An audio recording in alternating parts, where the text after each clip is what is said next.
Zdravo svima! Dobrodošli na kanal Šta za ručak. Danas pravimo makarone sa mlevenim mesom. Pripremimo sve što nam je potrebno. Jednu glavicu crnog luka sitno iseckamo.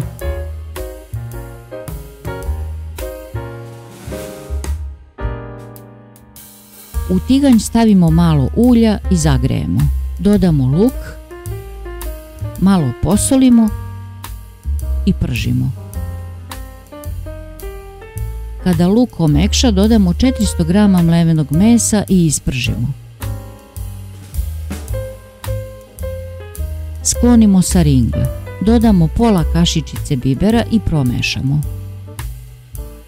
U veću činiju smo stavili 350 g makarona koje smo prethodno obarili u slanoj vodi. Dodamo mleveno meso i lepo promešamo.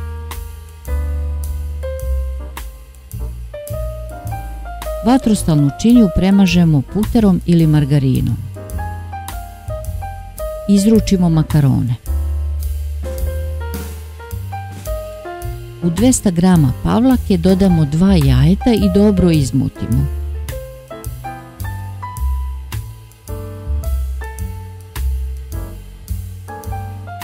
Dodamo 150 ml mlijeka. Promešamo i izručimo preko makarona. Preko narendamo 200 g kačkavalja. Stavimo da se peče oko 25 minuta na 200 stepeni. Ako vam se dopao ovaj recept, lajkujte i zapratite kanal. Prijatno!